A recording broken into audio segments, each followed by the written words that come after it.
আসসালামু আলাইকুম সবাইকে। মাইক্রোসফট এক্সেলের বেসিক টু অ্যাডভান্স কোর্সের আজকের ২০ নম্বর ক্লাসে আপনাদের সবাইকে স্বাগতম জানাচ্ছি। আমি আবির হোসেন। আজকে আপনাদের সাথে শেয়ার করব আপনারা কিভাবে মাইক্রোসফট এক্সেলে একটি গ্রাফ তৈরি করবেন, সেই গ্রাফকে কিভাবে এডিট করবেন, গ্রাফের রেঞ্জ কম বেশি করবেন, এই বিষয়গুলো কিন্তু আমরা আজকের ক্লাসে শিখব। অর্থাৎ এই মুহূর্তে আপনি আমাদের স্ক্রিনে যে গ্রাফগুলো দেখতে পাচ্ছেন, এই গ্রাফগুলো আপনি কিভাবে তৈরি করবেন সেই বিষয়গুলো কিন্তু আজকের ক্লাসটিতে দেখানো হবে।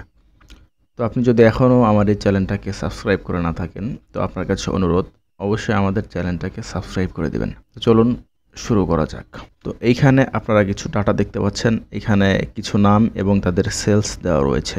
এখন আপনার বস আপনাকে বলল এটার একটা গ্রাফ তৈরি করতে। তো এটার গ্রাফ তৈরি করার আসলে বিভিন্ন রকমের পদ্ধতি রয়েছে, আমরা এক এক করে সবগুলোই দেখে নিই চলুন। তো প্রথম পদ্ধতিটা হচ্ছে আপনার যে ডাটার রেঞ্জটা রয়েছে সেটা এইভাবে সিলেক্ট করবেন এবং মেনু বার থেকে এখান থেকে ইনসার্ট মেনুতে চলে যাবেন। এখন এইখানে চার্ট নামে একটা অপশন দেখতে পাবেন। এখন আপনারা কি ধরনের চার্ট তৈরি করতে চাচ্ছেন সেই চার্টটা আপনাকে সিলেক্ট করে দিতে হবে। আমরা যেহেতু এখান থেকে বার চার্ট তৈরি করব, আপনারা এখান থেকে ইনসার্ট কলাম এবং বার চার্ট লেখা আছে, এইখানে একটা ক্লিক করে দিবেন এবং এইখান থেকে বিভিন্ন ধরনের বার চার্টের ডিজাইন আপনারা পেয়ে যাবেন। আপনারা কোন ধরনের চার্ট তৈরি করতে চাচ্ছেন সেটা জাস্ট সিলেক্ট করে দিবেন। তো আমি এইখান থেকে যদি প্রথমে এই চার্টটা রেখে দেই এবং ওকেতে ক্লিক করে দেই, দেখুন আমাদের কিন্তু একটা চার্ট তৈরি হয়ে গিয়েছে। তো আমি আপাতত এটাকে ডিলিট করে দিচ্ছি, কেননা আমরা এই চার্ট তৈরি করার আরও বিভিন্ন পদ্ধতি শিখব। তো আমি ডিলিট বাটন প্রেস করে দিলাম। আপনারা যদি বাইরের যে কোনো সেলে সিলেক্ট থাকা অবস্থায় এখানে ইনসার্টে চলে যান এবং এইখান থেকে আপনারা এই চার্টে ক্লিক করেন এবং যে কোনো একটি চার্ট নিয়ে নেন, দেখুন আমাদের কিন্তু একটা ব্ল্যাঙ্ক চার্ট দিয়ে দিবে, কেননা আমরা আমাদের ডাটার রেঞ্জ কিন্তু এখান থেকে সিলেক্ট করিনি। তো আপনারা যখনই এরকম একটা চার্ট ওপেন করবেন, তো এখান থেকে চার্ট ডিজাইন এবং ফরম্যাট নামে নতুন দুইটা মেনু পেয়ে যাবেন। আপনারা যদি চার্ট ডিজাইনে চলে যান, এখান থেকে দেখতে পাবেন সিলেক্ট ডেটা নামে একটা অপশন রয়েছে, অথবা আপনি চাইলে আপনার চার্টের উপরে রাইট ক্লিক করে এখান থেকে সিলেক্ট ডেটা নামে অপশনটা পেয়ে যাবেন। তো আমরা যদি এটাতে ক্লিক করে দিই, এইখানে আপনারা আপনাদের ডাটার লেজেন্ড এবং হরিজেন্টালি ক্যাটাগরির অ্যাক্সিসগুলো সিলেক্ট করে দিতে পারেন। তো আমরা প্রথমে একটি লেজেন্ড অ্যাড করে দিব। আমরা অ্যাডে ক্লিক করে দিলাম। তো দেখতে পাচ্ছেন এইখানে সিরিজের নেম দিতে বলছে। তো আপনি এখানে নেম ম্যানুয়ালি লিখতে পারেন, অথবা আপনারা চাইলে এই যে সেল রয়েছে এখানে সিলেক্ট করে দিতে পারেন। তো আমরা এখানে ম্যানুয়ালি না লিখে যদি এইখানটাই সিলেক্ট করে দেই এবং সিরিজ ভ্যালুর জায়গায় আমরা যদি এই যে আমাদের সিরিজের ভ্যালুগুলো রয়েছে এইটা সিলেক্ট করে জাস্ট ওকে দিয়ে দিই, দেখুন আমাদের কিন্তু এইখান থেকে আমাদের সেলসের যে ডাটাটা রয়েছে সেটা কিন্তু চলে এসেছে এবং নেমের জায়গায় কিন্তু এখানে 1 2 3 4 5 এইভাবে দেখাচ্ছে, কেননা আমরা নেমের রেঞ্জটা কিন্তু এখন এখান থেকে সিলেক্ট করে নিই। তো আমরা যদি এই এডিট অপশন দেখতে পাচ্ছেন এইখানটায়, এখানে কিন্তু 1 2 3 4 5 দেখাচ্ছে। আমি যদি এখন এডিটে ক্লিক করি, এখানে সেম আমাদেরকে নেমের রেঞ্জটা দিয়ে দিতে হবে। তো আমরা এইখান থেকে এই নেমের রেঞ্জটা এইভাবে সিলেক্ট করে দিব এবং জাস্ট ওকেতে ক্লিক করে দিলেই কিন্তু সুন্দরভাবে আমাদের গ্রাফটা তৈরি হয়ে যাবে। তো এই গ্রাফটা তৈরি করার আরও একটি শর্টকাট পদ্ধতি হচ্ছে, আপনারা ইনসার্ট মেনুতে চলে যাবেন, আবারও আমরা একটি ব্ল্যাঙ্ক গ্রাফ নিয়ে নিই। এইখান থেকে আমরা যদি একটা ব্ল্যাঙ্ক গ্রাফ নিয়ে নিই, তারপরে আমরা এখান থেকে সিলেক্ট ডাটাতে ক্লিক করে দিব। এখান থেকে দেখতে পাচ্ছেন যে চার্ট ডাটা রেঞ্জ, অর্থাৎ আমি যদি টোটাল ডাটা রেঞ্জকে এইখান থেকে সিলেক্ট করে দেই, তাও কিন্তু আমাদের গ্রাফ একবার সিলেক্ট করার মাধ্যমে তৈরি হয়ে যাবে। তো আপনারা এই গ্রাফ কিন্তু আরও দ্রুত এবং কিবোর্ড শর্টকাটের মাধ্যমেও কিন্তু তৈরি করে ফেলতে পারবেন, এবং কিবোর্ড শর্টকাটের মাধ্যমে মূলত এই গ্রাফটা সবচেয়ে দ্রুত তৈরি করা যায়। আমরা যদি এটাকে ডিলিট বাটনে প্রেস করে ডিলিট করে দিই, এখন আপনারা যদি আপনাদের এই ডাটার পুরো রেঞ্জটা সিলেক্ট করেন এবং কিবোর্ড থেকে অল্ট এবং F1 ক্লিক করে দেন, দেখুন আমাদের কিন্তু একটা সেম গ্রাফ মাত্র 1 সেকেন্ডেই তৈরি হয়ে গিয়েছে। এখন যদি আপনাকে বলা হয় যে আপনার এই গ্রাফের এই পাশে আপনারা আরও কিছু ডাটা ইনক্লুড করবেন, অর্থাৎ এইখানে আপনার অ্যাকচুয়াল সেলস থাকবে, পাশের কলামে আপনার বাজেট থাকবে। তো আমরা এখানে অ্যাকচুয়াল লিখে দিব এবং এইখানে আমরা বাজেট নামে নতুন একটা গ্রাফ ইনক্লুড করব এটার পাশাপাশি। তো আমরা এখানে বাজেট লিখে দিলাম। এখন যদি ইন্টারে প্রেস করি, আমাদের বাজেট থাকবে হচ্ছে আমাদের অ্যাকচুয়ালের চাইতে 10% বেশি, অর্থাৎ আমরা অ্যাকচুয়াল দিয়ে ইনটু দিয়ে 1.1 দিয়ে দিব। এখন যদি আমরা এটা নিচে নিচে ড্র্যাগ করি এবং এইটাতে একটু ফরম্যাটিং করে দেই, এখানে ফরম্যাট প্রিন্টার থেকে বাজেটে দিয়ে দিলাম। এখন আপনাকে বলা হলো যে আপনাদের এইখানে আবিরের জন্য পাশাপাশি দুইটা গ্রাফ থাকবে, একটা থাকবে অ্যাকচুয়ালের জন্য এবং একটা থাকবে বাজেটের জন্য। তো দেখুন আমরা যখন এইটার নাম সেলস থেকে অ্যাকচুয়াল করে দিয়েছি, আমাদের কিন্তু এই অ্যাক্সিসের নামও পরিবর্তন হয়ে গিয়েছে। এখন আপনারা এটা বিভিন্ন উপায়ে করতে পারেন, তার মধ্যে একটা উপায় হচ্ছে আপনারা এই পুরো গ্রাফটাকে এই গ্রাফের যে কোনো একটা কর্নারে এইভাবে ক্লিক করে সিলেক্ট করবেন।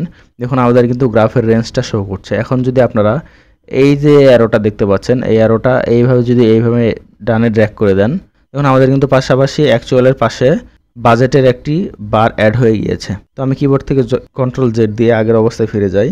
কিন্তু আপনারা কিন্তু আরও ভিন্ন উপায়েও এটা করতে পারবেন। আপনারা যদি এই গ্রাফের উপর রাইট ক্লিক করেন এবং এইখান থেকে সিলেক্ট ডাটায় চলে যান, এইখানে দেখতে পাবেন যে অ্যাড অ্যানাদার অ্যাক্সিস নামে একটা অপশন। এখানে অ্যাডে যদি আমরা ক্লিক করি, এইখান থেকে আমাকে নেম দিতে বলছে। নেম আমি এখান থেকে লিখতেও পারি অথবা আমাদের নেমটা দেখিয়েও দিতে পারি। তো আমরা এখান থেকে বাজেটের এইটা দেখিয়ে দিলাম এবং এইখান থেকে আমাদের বাজেটের রেঞ্জটা যদি আমরা সিলেক্ট করে দেই, দেখুন আমাদের কিন্তু সেমভাবে একটা নতুন বার অ্যাড হয়ে গিয়েছে।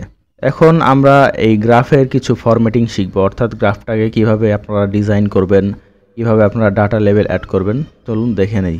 আপনারা যদি গ্রাফের উপরে এই গ্রাফের রেজাল্টটা দেখতে চান, অর্থাৎ আবিরের অ্যাকচুয়াল কত, বাজেট কত, এই ভ্যালুগুলো উপরে নাম্বার হিসেবে শো করবে, এটা নিয়ে আসার জন্য আপনারা গ্রাফটাকে এইভাবে সিলেক্ট করে এখানে একটা প্লাসের মতো দেখতে আইকন পেয়ে যাবেন। আমরা যদি এইখানে ক্লিক করি, এইখান থেকে ডাটা লেভেল নামে একটা অপশন পেয়ে যাবেন। আমি যদি এখন ডাটা লেভেলে ক্লিক করে দেই, দেখুন আমাদের কিন্তু ডাটা লেভেল অ্যাড হয়ে গিয়েছে এবং আপনারা কিন্তু চাইলে এই ডাটা লেভেলকে বিভিন্ন ফরম্যাট দিতে পারবেন। আপনারা ডাটা লেভেলের এই অ্যারোতে ক্লিক করে দিবেন। এখানে দেখতে পাচ্ছেন ইনসাইড, তারপরে ইনসাইড বেস, আউটসাইড এন্ড, এইভাবে কিন্তু দেওয়া রয়েছে। আপনারা চাইলে আপনাদের সুবিধা মতো আপনাদের এই ডাটা লেভেলগুলো ব্যবহার করতে পারবেন। তারপরে এখানে দেখতে পাচ্ছেন ডাটা টেবিল নামে একটা অপশন রয়েছে। আমি যদি ডাটা টেবিলে ক্লিক করে দিই, দেখুন আমাদের গ্রাফের নিচে অ্যাকচুয়াল এবং বাজেট নামে একটি টেবিল তৈরি হয়ে গিয়েছে। তারপরে আপনারা এই যে গ্রাফের মাঝখানে দাগগুলো দেখতে পাচ্ছেন, এগুলোকে বলা হয় গ্রিড লাইন। তো আপনারা যদি এটা না চান, এইখান থেকে গ্রিড লাইনে জাস্ট একটা ক্লিক করে দিবেন, অথবা আপনারা সেটা সিলেক্ট করে ডিলিট বাটনে প্রেস করে দিলেও হয়ে যাবে। তারপরে এখানে দেখতে পাচ্ছেন যে আমাদের চার্টের একটা টাইটেল ছিল, সেটা বাই ডিফল্ট চলে গিয়েছে। সেটা যদি ফিরিয়ে আনতে চান, আপনারা এখান থেকে প্লাস আইকনে ক্লিক করে চার্ট টাইটেলে ক্লিক করে দিবেন। তারপর আপনারা চাইলে এইখান থেকে আপনাদের ইচ্ছা মতো চার্টের টাইটেল দিয়ে দিতে পারেন। আমি এইখান থেকে সেলস ডাটা লিখে দিলাম। এখন যদি বাইরে ক্লিক করি, দেখুন আমাদের কিন্তু একটা নাম তৈরি হয়ে গিয়েছে। তো আপনি যদি এটাকে ডিজাইন করতে চান, আপনি এটাকে এইভাবে সিলেক্ট করবেন, উপর থেকে চলে যাবেন ফরম্যাট মেনুতে।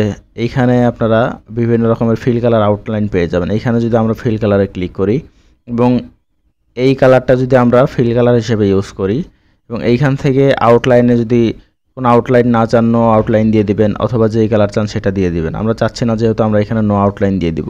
এখান থেকে পেয়ে যাবেন টেক্সট ফিল কালার, অর্থাৎ টেক্সটের কী কালার ইউজ করতে চাচ্ছেন। আমরা টেক্সটের কালার এখান থেকে সাদা দিয়ে দেই এবং আপনারা চাইলে কিন্তু এই লেখাটাকে বোল্ড করে দিতে পারবেন। যদি হোম মেনুতে চলে যান, এখানে বোল্ড, ইটালিক, এইভাবে কিন্তু আপনারা আপনাদের ডাটাকে ফরম্যাটিং করতে পারেন। তো এখানে দেখতে পাচ্ছেন যে আমার বারের মধ্যে আমার এই লেখাগুলো কিন্তু অনেক বড় হয়ে গিয়েছে, অর্থাৎ আমাদের লেখাগুলো কিন্তু সঠিকভাবে দেখা যাচ্ছে না।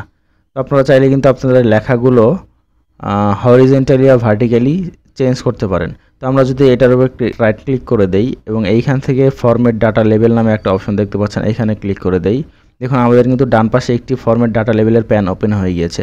এখন যদি আমরা এইখান থেকে সাইজ অ্যান্ড প্রপার্টিজে ক্লিক করি, এখান থেকে অ্যালাইনমেন্ট নামে যে অপশন পেয়ে যাবেন, এখানে যদি আমরা ক্লিক করে দেই, এইখান থেকে হরিজেন্টাল অ্যালাইনমেন্ট রয়েছে। আমরা যদি এইখান থেকে রোটেট 270 ডিগ্রি করে দেই, আমাদের লেখা কিন্তু আপনার 270 ডিগ্রিতে অ্যাঙ্গেল হয়ে যাবে। সেম একই যদি আমরা এটাও করতে চাই, আমরা এটাকে এইভাবে সিলেক্ট করব এবং হরিজেন্টাল থেকে রোটেট অল টেক্সট 270 ডিগ্রি এটাতে ক্লিক করে দিব। আপনারা যদি এখন এটার কালার চেঞ্জ করতে চান, আপনারা কিন্তু এই যে এইখানে হোম মেনুতে গিয়ে এইভাবে কালার চেঞ্জ করে দিতে পারেন। তো এইখান থেকে যদি আমরা এখান থেকে কালোই রেখে দেই, এইখান থেকে আমরা যদি এই লেখাটা সাদা কালার করে দিই, দেখুন এখন কিন্তু মোটামুটি দেখতে ভালো লাগছে। তো আপনারা কিন্তু চাইলে আপনাদের এই গ্রাফের যে বার রয়েছে তার হাইট উইথ কিন্তু বড় ছোট করতে পারবেন। আমরা যদি এই গ্রাফের বারের যে কোনো একটাতে ক্লিক করে রাইট ক্লিক করি এবং ফরম্যাট ডাটা সিরিজে ক্লিক করি, আমাদের কিন্তু আবারও এই প্যানটা ওপেন হয়ে যাবে এবং এইখানে গ্যাপ উইথ নামে একটা অপশন দেখতে পাচ্ছেন। এইখান থেকে যদি আমরা পার্সেন্টেজ কমিয়ে দিই, আমরা এখান থেকে 50% দিয়ে দিলাম, দেখুন আমাদের গ্রাফ কিন্তু অনেক মোটা হয়ে গিয়েছে।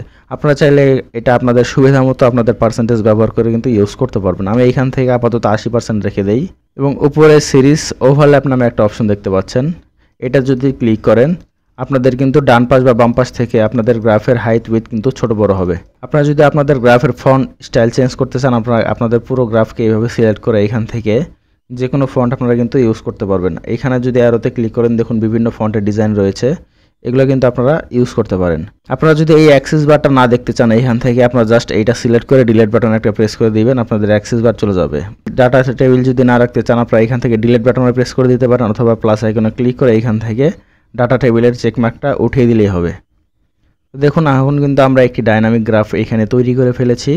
আপনারা কিন্তু চাইলে এইভাবে খুব সুন্দরভাবে মাইক্রোসফট এক্সেলের জন্য গ্রাফ তৈরি করতে পারেন। তারপর আপনারা এখান থেকে আরও কিছু অপশন পেয়ে যাবেন, যেমন আপনারা যদি আপনাদের এই গ্রাফের ডিজাইন বা কালার পরিবর্তন করতে চান, আপনারা যেটার কালার পরিবর্তন করতে চাচ্ছেন সেটা সিলেক্ট করে আপনারা যদি এখান থেকে ফরম্যাট মেনুতে চলে যান, এখানে বিভিন্ন ধরনের কালার দেখতে পারবেন। আপনারা কিন্তু সেগুলো আপনাদের ইচ্ছামতো ব্যবহার করতে পারবেন। এখন আমরা দেখি চলুন আপনারা কীভাবে একটি লাইন চার্ট তৈরি করবেন। তো লাইন চার্ট তৈরি করার জন্য আমরা আমাদের এই ডাটাকে এইভাবে সিলেক্ট করে দিব, তারপরে চলে যাব ইনসার্ট মেনুতে। এইখান থেকে লাইন চার্ট নামের একটা অপশন দেখতে পাবেন, এইখানে যদি আমি ক্লিক করে দেই, তো এইখানে বিভিন্ন ধরনের লাইন চার্টের ডিজাইন রয়েছে। আমরা যে কোনো একটা রেখে যদি ওকে দিয়ে দিই, দেখুন আমাদের কিন্তু লাইন চার্ট এখানে চলে এসেছে। তারপরে আপনারা যদি আপনাদের গ্রাফের লাইনটাকে একটু স্মুথ করতে চান, আপনারা লাইনের উপরে সিলেক্ট করে দিবেন, তারপরে এইখান থেকে রাইট ক্লিক করে ফরম্যাট ডাটা সিরিজ এইখানে একটা ক্লিক করে দিবেন। এখন আমাদের ফরম্যাট ডাটা সিরিজের প্যান ওপেন হয়ে যাবে। আমরা এইখান থেকে প্লাস আইকনে ক্লিক করে এটা সরিয়ে দিচ্ছি এবং এইখানে লাইনে সিলেক্ট থাকা অবস্থায় আমরা যদি এইখানে ফিল অ্যান্ড লাইনে ক্লিক করি, এই যে স্মুথ লাইন নামে একটা অপশন দেখতে পাচ্ছেন, এটাতে যদি আমরা ক্লিক করে দেই, আমাদের লাইন কিন্তু এখন একটু স্মুথ হয়ে গিয়েছে। দেখুন আপনারা কিন্তু দুইটা লাইনের পার্থক্য এইখান থেকে দেখতে পাচ্ছেন। আমরা যদি এটাকে স্মুথ করতে চাই, এখানে ক্লিক করে আমরা এই ফিল অ্যান্ড লাইনে চলে যাব, এইখান থেকে স্মুথ লাইনে ক্লিক করে দিব। তারপর এইখানে আরও কিছু অপশন আপনারা পেয়ে যাবেন। আপনারা যদি লাইন না রাখতে চান, এখান থেকে নো লাইনে দিলে কিন্তু আমাদের লাইন চলে যাবে। তো আমরা যদি এটাতে ক্লিক করে নো লাইন করে দেই, দেখুন আমাদের কিন্তু লাইন আর দেখাচ্ছে না, শুধুমাত্র ডটগুলো দেখাচ্ছে। তো আমি যেহেতু লাইন চাচ্ছি, আমরা এটাতে ক্লিক করে এইখান থেকে এই ফিল অ্যান্ড লাইনে ক্লিক করে দিব এবং এইখানে লাইন অপশনে ক্লিক করে আমরা সলিড লাইন দিয়ে দিব। সেম একই ওয়েতে আপনারা ফিরিয়ে আনতে চাইলে এইখান থেকে সিলেক্ট করে জাস্ট সলিড লাইনে দিয়ে দিবেন। তারপরে লাইনের পাশে এইখান থেকে মার্কার নামে একটা অপশন দেখতে পাচ্ছেন, এখানে যদি ক্লিক করে দেন, এখান থেকে মার্কারের ডিজাইন বিভিন্ন অপশন পেয়ে যাবেন। এখানে যদি আমরা বিল্ট ইন দিয়ে এখানে টাইপের বিভিন্ন ডিজাইন পেয়ে যাবেন। এইখানে যদি আমরা এই ডিজাইনটা রাখি এবং ওকে দিয়ে দেই, দেখুন আমাদের কিন্তু এখানে ট্রায়াঙ্গেল ডিজাইন হয়ে গিয়েছে। আপনারা চাইলে এইটার সাইজ কিন্তু এখান থেকে ছোট বড় করতে পারবেন। এখান থেকে আমি যদি 5-এর পরিবর্তে 10 দিয়ে দেই, এখন আবার কিন্তু একটা ডিজাইন এখানে সুন্দরভাবে কিন্তু তৈরি হয়ে গেল। তারপর আমরা দেখব আমরা কিভাবে একটা পাই চার্ট তৈরি করব। পাই চার্ট তৈরি করার জন্য আপনারা এই ডাটাকে এইভাবে সিলেক্ট করে ইনসার্ট মেনুতে চলে যাবেন। এইখান থেকে পাই চার্ট রয়েছে, এইখানে যদি আপনারা ক্লিক করে দেন, এখন আপনাদের কিন্তু পাই চার্ট তৈরি হয়ে যাবে। তো আপনারা যেই ধরনের গ্রাফ তৈরি করতে চান, আপনারা জাস্ট সেটাতে সিলেক্ট করে দিবেন। তারপর আপনি যদি একটি কম্বো চার্ট তৈরি করতে চান, অর্থাৎ আমাদের এইখানে যে সেলস ডাটা দেখতে পাচ্ছেন, এখানে কিন্তু আমাদের বাজেট এবং অ্যাকচুয়াল রয়েছে। আমরা যদি এইটার লেজেন্ডটাকে নিয়ে আসি, অর্থাৎ উপরে আমাদের দেখাবে যে আমাদের গ্রিন কালার হচ্ছে আমাদের অ্যাকচুয়াল এবং অরেঞ্জ কালার হচ্ছে বাজেট। এটা নিয়ে আসার জন্য আমরা এই গ্রাফের উপরে ক্লিক করব এবং প্লাস আইকনে ক্লিক করে দেবো। এইখান থেকে লেজেন্ড নামে একটা অপশন দেখতে পাবেন, এইখানে যদি আমরা টিক মার্ক দিয়ে দেই, দেখুন আমাদের কিন্তু লেজেন্ড চলে এসেছে। লেজেন্ড আমাদের দেখাচ্ছে ডানে, কিন্তু আমরা যদি এটা উপরে বা নিচে রাখতে চাই, সেক্ষেত্রে আমরা এই লেজেন্ডে সিলেক্ট করব। এখানে রাইট ক্লিক করে ফরম্যাট লেজেন্ডে একটা ক্লিক করে দিব। এখানে থেকে দেখতে পাচ্ছেন যে টপ, বটম, রাইট, লেফট এখানে দেওয়া রয়েছে। আমরা যদি নিচে রাখতে চাই, এখান থেকে বটমে ক্লিক করে দিব, আর যদি উপরে রাখতে চাই টপে বা বামে রাখতে চাইলে বামে সিলেক্ট করে দিব। আমরা যেহেতু উপরে রাখতে চাচ্ছি, আমরা এখানে টপে ক্লিক করে দিলাম। তো দেখুন আমাদের কিন্তু লেজেন্ড চলে এসেছে। তো এখন আপনারা এখান থেকে এমন একটি চার্ট তৈরি করতে চাচ্ছেন যে এখানে আপনাদের একটি বার চার্ট থাকবে এবং একটি লাইন চার্ট থাকবে। অর্থাৎ আপনারা অ্যাকচুয়ালের জন্য বার চার্ট তৈরি করবেন এবং তার উপরে বাজেটের জন্য আপনারা এইভাবে লাইন চার্ট তৈরি করবেন। তো এটা করার জন্য আপনারা আপনাদের এই ডাটাকে এইভাবে সিলেক্ট করে দিবেন। তারপরে এখান থেকে যদি ইনসার্ট মেনুতে চলে যান, এখানে রেকমেন্ডেড চার্ট নামে একটা অপশন দেখতে পাবেন। আমরা যদি এটাতে ক্লিক করে দেই, এখান থেকে যদি আপনারা অল চার্টে ক্লিক করেন এবং একদম নিচে দেখতে পাবেন যে কম্বো নামে একটা অপশন রয়েছে। আমরা যদি এই কম্বোতে ক্লিক করে দেই, দেখতে পাচ্ছেন আমাদের কিন্তু এই কম্বো চার্টের ডিজাইনটা এখানে দেখাচ্ছে। তো অ্যাকচুয়ালে আপনি কী ধরনের গ্রাফ চান, এইখানে যদি আপনারা এই অ্যারোতে ক্লিক করে দেখিয়ে দেন, আমরা অ্যাকচুয়ালের জন্য এই গ্রাফটাই রাখবো এবং বাজেটের জন্য যে লাইন গ্রাফটা রাখতে চাচ্ছেন তা কী ধরনের রাখবেন আপনারা এটা কিন্তু এইখান থেকে সিলেক্ট করে দিতে পারবেন। আমরা যদি অ্যারোতে ক্লিক করে আমরা ধরুন এই লাইন চার্টটা দিয়ে দিব, এইখানে যদি ক্লিক করে আমরা এখন ওকেতে ক্লিক করে দেই, দেখুন আমাদের কিন্তু সুন্দর একটি কম্বো চার্ট তৈরি হয়ে গেল। এখন আমরা এটার একটা নাম দিয়ে দেই, সেলস কম্বো চার্ট দিয়ে দিলাম। তো আমরা এখন এই গ্রাফের একটু ডিজাইন করছি, আমরা এখান থেকে লেখার একটি ডিজাইন দিয়ে দিই। আমরা এই চার্ট টাইটেলটাকে একটু ডিজাইন করি। আমরা এখান থেকে ফরম্যাটে চলে যাব, এইখান থেকে একটু ফিল কালার দিয়ে দেই এবং লেখার কালারটাকে আমরা একদম কালো করে দিব এবং এইখান থেকে হোম মেনুতে গিয়ে এটাকে একটু বোল্ড এবং একটু বড় করে দেই। এবং আমরা লেজেন্ডটা এখান থেকে উপরে নিয়ে আসার জন্য লেজেন্ডের উপরে ক্লিক করে এইখান থেকে অ্যারোতে চলে যাব, এখানে আমরা টপ করে দিব। আপনারা যদি আপনাদের গ্রাফের এই পার্থক্যগুলো অর্থাৎ অ্যাক্সিসের যে আপনার ডিফারেন্স রয়েছে এগুলো যদি বৃদ্ধি করতে চান বা কমাতে চান, আপনারা এইখানে এই অ্যাক্সিসে ক্লিক করে দিবেন। অ্যাক্সিস অপশন নামে একটা অপশন দেখতে পাচ্ছেন, এইখানে যদি ক্লিক করে দেন, এখানে দেখতে পাচ্ছেন যে আপনাদের গ্রাফ কত থেকে শুরু হবে এবং কত পর্যন্ত। এখানে দেখাচ্ছে মিনিমাম ভ্যালু 0 এবং ম্যাক্সিমাম ভ্যালু 1800। আমার কিন্তু 0 থেকে 1800 পর্যন্ত এটার ভ্যালু দেওয়া রয়েছে। এটা অটোমেটিক্যালি রয়েছে। সবসময় এটা চেষ্টা করবেন অটোমেটিক্যালি রাখার, যাতে আপনার গ্রাফের ভ্যালু যদি পরিবর্তন হয় যাতে এটা অটোমেটিক্যালি কাজ। তো আমরা এই গ্রাফে আবারও ক্লিক করে দিব এবং এটার পার্থক্য যদি আপনি বাড়াতে চান আপনারা এই অ্যাক্সিসে ক্লিক করে আবারও এখান থেকে অ্যাক্সিস অপশনে চলে যাবেন এবং অ্যাক্সিস অপশনের এই অ্যারোতে একটা ক্লিক করে দিবেন। এখানে দেখতে পাচ্ছেন মেজর মানে হচ্ছে আপনার মানে কত করে ব্যবধান আপনি রাখতে যাচ্ছেন। আমরা যদি এখানে 200 পরিবর্তে 500 করে দেই, দেখুন এখন কিন্তু রয়েছে আমাদের 200, 400, 600, 200 ব্যবধান রয়েছে। আমরা যদি 500 টাইপ করে এখন এন্টারে প্রেস করি, দেখুন আমাদের কিন্তু এখন 500, 1000, 1500, 2000 মানে 500 ব্যবধান তৈরি হয়ে গিয়েছে। তো আপনারা চাইলে কিন্তু এইভাবে আপনাদের গ্রাফকে আপনাদের সুবিধা মতো বিভিন্ন উপায়ে ডিজাইন করতে পারবেন। তো আশা করছি আজকের ক্লাসটা দেখার পর আপনারা মাইক্রোসফট এক্সেলে খুব সহজে বিভিন্ন ধরনের গ্রাফ তৈরি করতে পারবেন। তো আজকের ক্লাসটা যদি আপনাদের কাছে ভালো লেগে থাকে ভিডিওতে অবশ্যই একটি লাইক করে দিবেন এবং আমাদের চ্যানেলটাকে অবশ্যই সাবস্ক্রাইব করে বেল আইকনটাকে অন করে দিবেন, যাতে আমাদের পরবর্তী ভিডিওটা আপনি খুব সহজেই পেয়ে যান। তো দেখা হবে পরবর্তী ক্লাসে।